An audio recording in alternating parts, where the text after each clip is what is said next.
আমার বন্ধুরা, আশা করি তোমরা ভালো আছো। Welcome to my channel honours bros. আজকে আমাদের আলোচ্য বিষয় middle English period, history of English লিটারেচারের middle English period. Middle English period শুরু হয়েছিল 1066 থেকে 1500 পর্যন্ত। অর্থাৎ মিডল ইংলিশ পিরিয়ড কখন এলো? প্রথম ইংরেজি সাহিত্যে ওল্ড ইংলিশ পিরিয়ড বা অ্যাংলো স্যাক্সন পিরিয়ড শেষ হলো। অ্যাংলো স্যাক্সন পিরিয়ডের পর চলে এলো অ্যাংলো নরমান পিরিয়ড। এই অ্যাংলো নরমান পিরিয়ডের শেষ হলো, মিডল ইংলিশ পিরিয়ড শুরু হলো। তাহলে অ্যাংলো নরমান পিরিয়ড শুরু হলো 1066-এ, অর্থাৎ মিডল ইংলিশ পিরিয়ড শুরু হলো 1066 থেকে 1500 সাল পর্যন্ত। এই মিডল ইংলিশ পিরিয়ড 3 ভাগে ভাগ করা যায়। চসারকে যদি মাঝখানে রাখা হয় তাহলে বিফোর চসার এবং আফটার চসার, চসারের পূর্বে এবং চসারের পরে। তাহলে মিডল ইংলিশটা কিভাবে হলো? বিফোর চসার, চসারের পূর্বে; এজ অফ চসার, চসারের যুগ; আফটার চসার, চসারের পর। তাই বলা হয় মিডল ইংলিশ পিরিয়ডটা হলো 3টি পার্টে বিভক্ত: চসারের আগের মুহূর্ত, চসারের মুহূর্ত এবং চসারের পরবর্তী মুহূর্ত।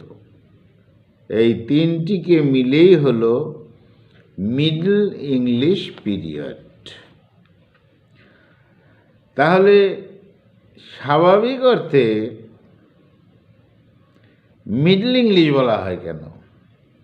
প্রথম যুগ ছিল old English period, Anglo Saxon period, সেটা চলে গেল মিডল ইংলিশ পিরিয়ড। তারপরে শুরু হলো মডার্ন পিরিয়ড। স্বাভাবিক অর্থে যেহেতু ওল্ড ইংলিশ পিরিয়ড এবং মডার্ন ইংলিশ পিরিয়ডের মাঝখানে এটা, তাই বলা হলো স্বাভাবিক অর্থে মিডল ইংলিশ পিরিয়ড। তাহলে এই মিডল ইংলিশ পিরিয়ড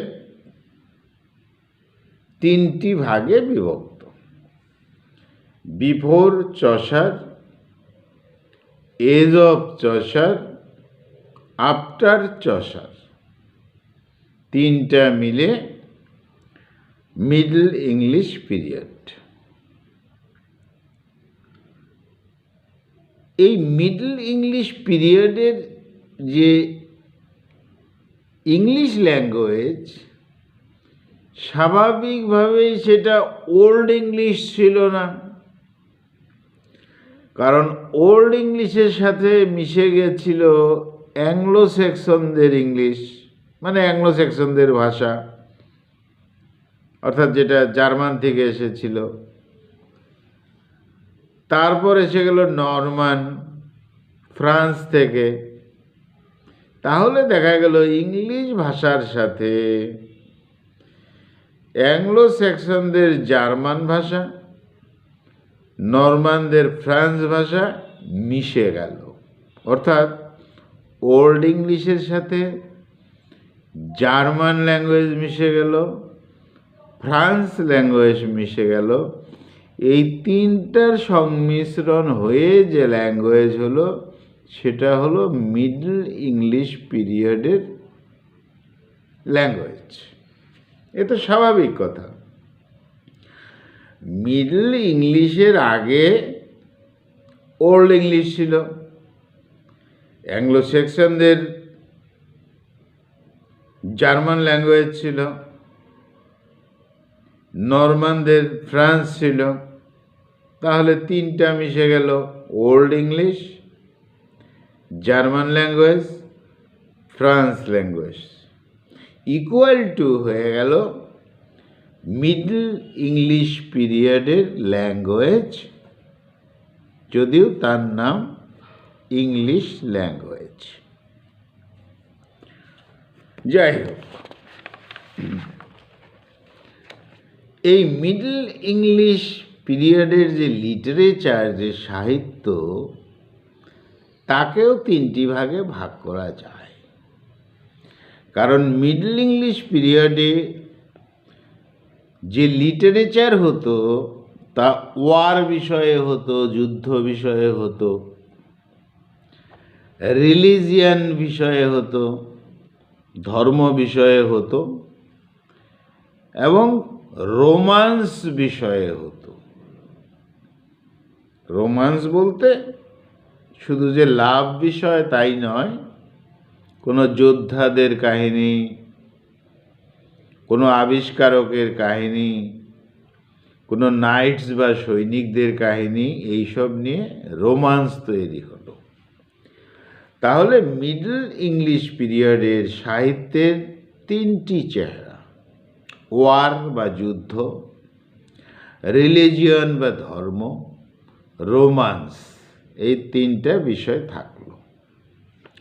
তাছাড়া ক্যামব্রিজ ইউনিভার্সিটি তার এস্টাবলিশড হয়েছে, অক্সফোর্ড ইউনিভার্সিটি এস্টাবলিশড হয়েছে। ক্যামব্রিজ ইউনিভার্সিটি এস্টাবলিশড হলো 1209 সালে, অক্সফোর্ড ইউনিভার্সিটি এস্টাবলিশড হলো 1167 সালে। তাহলে স্বাভাবিকভাবেই তার প্রভাব পড়েছে। এবার তাহলে যেহেতু শুরু হয়েছিল 1066 থেকে 1500 পর্যন্ত, তাহলে স্বাভাবিকভাবেই ক্যামব্রিজ ইউনিভার্সিটি যদি 1209 সালে স্থাপন হয়, তাহলে তার প্রভাব পড়েছে এর মাঝখানে স্থাপিত হয়েছে মিডল ইংলিশ পিরিয়ডে। অক্সফোর্ড ইউনিভার্সিটি 1167-তে স্থাপিত হয়েছে, তার মানে এর মধ্যে হয়েছে। এবার লক্ষ্য করা যাবে যে 12th সেঞ্চুরিতে মিডল ইংলিশ পিরিয়ড যেটা, সেখানে বিশেষ লেখা অরমুলাম বাই ওরাম। এই অরমুলামটা একটা রিলিজিয়াস ওয়ার্ক। বাইবেলের মেসেজগুলো এই লেখার মধ্যে ছিল। মিডল ইংলিশের বিশেষ লেখা অরমুলাম, যেটা লিখেছিলেন ওরাম, ORM। সেই সময়েও কিন্তু লেখক কবিরা তাদের নাম লিখে যেতেন না, প্রথা ছিল না। যেমন এই পিরিয়ডে বিশেষ লেখা the owl and the nightingale. The owl and the nightingale কবির নাম আমরা জানি না, আননোন। যাই হোক, এই মিডল ইংলিশ পিরিয়ডে খ্রিশ্চান ধর্মের প্রচারের যথেষ্ট প্রভাব দেখা গেছে। সেন্ট অগাস্টিন খ্রিস্টান ধর্মকে প্রসার করার প্রয়াস করেন। এই গেল মিডল ইংলিশের 12th সেঞ্চুরির কথা। এবার যদি বলি মিডল ইংলিশের 13th সেঞ্চুরিতে কি হলো, লেমন্স ব্রাট একটা হিস্ট্রিওগ্রাফি, ইংল্যান্ডের হিস্ট্রি লেখা হলো লেমন্স ব্রাটে, অর্থাৎ ব্রাট একটা তার লেখা নাম লিখেছিলেন লেমন্স। যাই হোক, এই মিডল পিরিয়ডেই 13th সেঞ্চুরিতে লেখা হলো the Roman de la rose. The Roman de la rose France ল্যাঙ্গুয়েজে লেখা হলো, রাইটারের নাম আমরা জানি না। তারপরেই মিডল পিরিয়ডেই 13th সেঞ্চুরিতে Geoffrey of Monmouth, Geoffrey of Monmouth বলা হতো যে রাজাদের লেখা নিয়ে, ব্রিটেনের রাজাদের লেখা নিয়ে তিনি লেখা লিখলেন। দুই একজনের নাম পাওয়া যেত। আর বিশেষ যিনি কবি এই মিডল পিরিয়ডে, তার নাম Robert Mannyng. Robert Mannyng, MANNYNG। তিনি একজন সাধক ব্যক্তি ছিলেন। গেল 13th সেঞ্চুরির কথা। এবার মিডল ইংলিশ পিরিয়ডের 14th সেঞ্চুরির কথায় যদি আসি, বলা হতো যে এই 14th সেঞ্চুরিতে মিডল ইংলিশ পিরিয়ডে স্ক্যান্ডাভেনিয়ান ইনফ্লুয়েন্স এসেছিল, অর্থাৎ অ্যাংলো নরমানদের ভাষার প্রভাব এসেছিল। আসাটাই স্বাভাবিক। কেন এসেছিল? কারণ নরমানরা ছিল খ্রিস্টান, স্বাভাবিকভাবেই খ্রিস্টানদের ইনফ্লুয়েন্স আসবেই, এসেছিল। সেই সময়ে এলিগরি লেখা হতো। মিডল ইংলিশ পিরিয়ডে একটা বিশেষ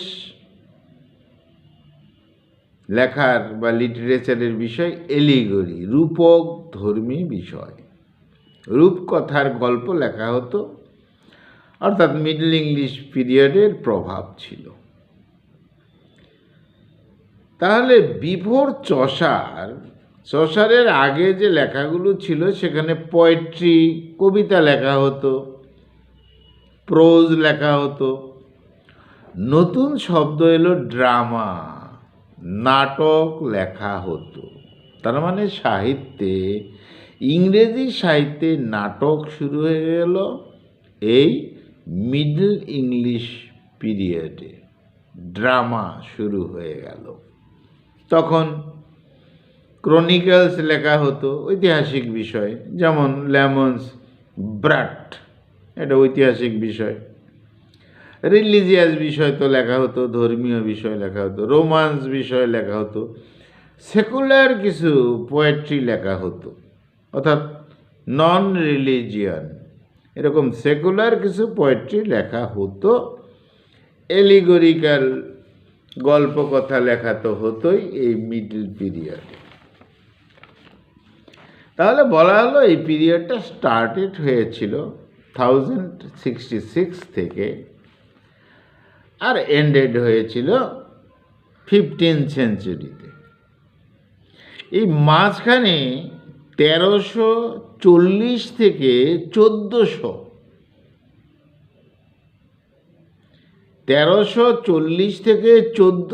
সাল পর্যন্ত এজ অফ চসার। তাহলে বিফোর চসার চলে গেল, এবার আসলো এজ অফ চসার, মাঝখানে চলে এলাম, অর্থাৎ 1340 থেকে 1400 পর্যন্ত, অর্থাৎ 1340 থেকে 1400 সাল পর্যন্ত এজ অফ চসার, যাকে বলা হয় ফাদার অফ ইংলিশ লিটারেচার। জেওফ্রি চসারকে বলা হয় ফাদার অফ ইংলিশ লিটারেচার। তার বিশেষ লেখা ক্যান্টারবেরি টেলস, ট্রয়লাস অ্যান্ড ক্রেসিডা লিখলেন তিনি। আর সেই সময়ে কিছু ঐতিহাসিক ঘটনা হয়েছিল, স্বাভাবিক। The English parliament was established. এই মিডল ইংলিশ পিরিয়ডেই ইংলিশ পার্লামেন্টটা স্থাপিত হয়েছিল 1295-তে। ম্যাগনা কার্টার প্রভাব ছিল, ডার্ক এজের একটা প্রভাব ছিল। এখানে 100 ইয়ার্স ওয়ার, 100 বছরের যুদ্ধ ইংল্যান্ডের সঙ্গে ফ্রান্সের সঙ্গে এই সময়েই হয়। মিডল ইংলিশ পিরিয়ডে সময়কাল ছিল 1337 থেকে শুরু হয়েছিল 1453 পর্যন্ত। 100 ইয়ার্স ওয়ার এই মিডল ইংলিশ পিরিয়ড। আরও একটি বিশেষ ঘটনা ঘটেছিল, পিজেন্টস রিভোল্ট। কৃষকদের মধ্যে বিদ্রোহ শুরু হয়েছিল, সেটা হয়েছিল 1381-তে। পিজেন্টস রিভোল্ট এই মিডল ইংলিশ পিরিয়ডে 1381-তে। বিশেষ লেখক হিসাবে এগিয়ে এলেন জন উইক্লিফ। তিনি কি করলেন? ইম্পর্টেন্ট ট্রান্সলেশন করলেন বাইবেলের ইন্টু ইংলিশ। ইংলিশে বাইবেলটাকে ট্রান্সলেট করার চেষ্টা করলেন প্রথম। কে? জন উইক্লিফ।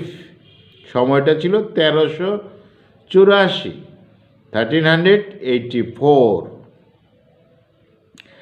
তখন একটা বিশেষ বই পাবলিশড হয়েছিল মিডল ইংলিশ পিরিয়ডে। সময়টা ছিল 1476। সেই বইয়ের নাম ছিল হিস্ট্রি অফ ট্রয়। এই হিস্ট্রি অফ ট্রয় এই বইটা প্রথম প্রিন্টেড হয়েছিল, কারণ তখন প্রিন্টেড প্রেস হলো এই মিডল ইংলিশ পিরিয়ডে, ক্যাক্সটন প্রেস।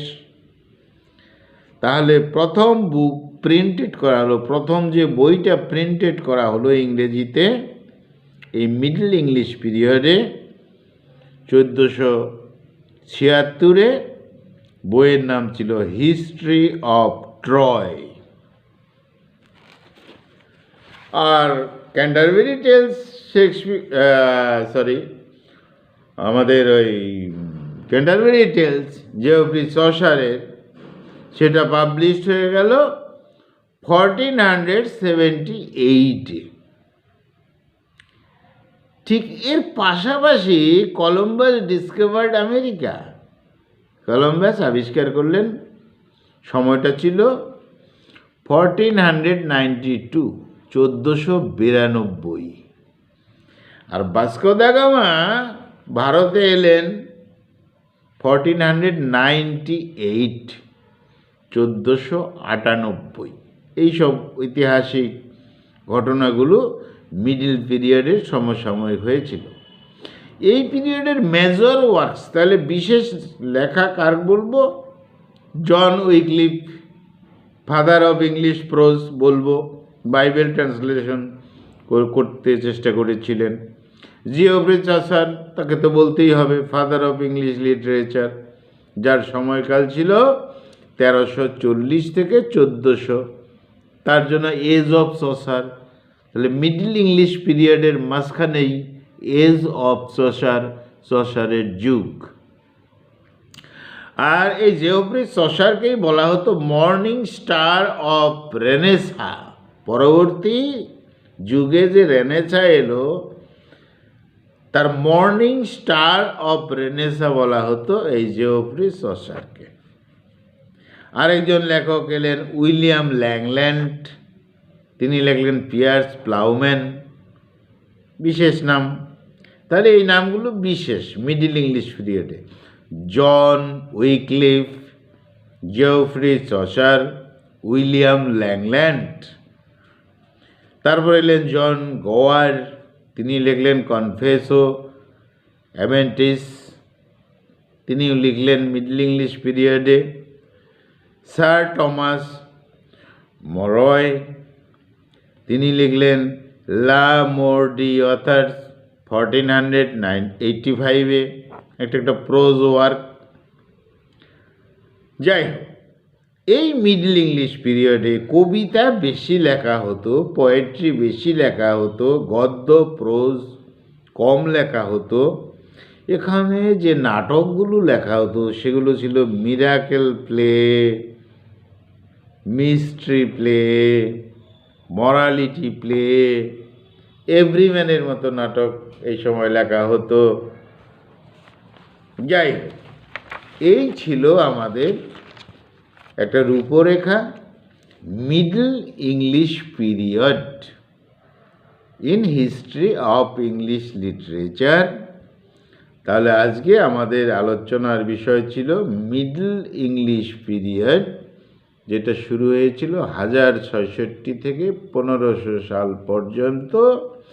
এই মিডল ইংলিশ পিরিয়ডের মাঝখানেই ছিল এজ অফ চসারের যুগ। আর এই মিডল ইংলিশ পিরিয়ডটা শুরু হয়েছে before Chaucer, after Chaucer, age of Chaucer, তিনটা পিরিয়ড মিলেই মিডল ইংলিশ পিরিয়ড। বন্ধুরা, এই ছিল আমাদের আলোচ্য বিষয়। বন্ধুরা ভালো থেকো, আমার চ্যানেলটা সাবস্ক্রাইব করো। Thank you.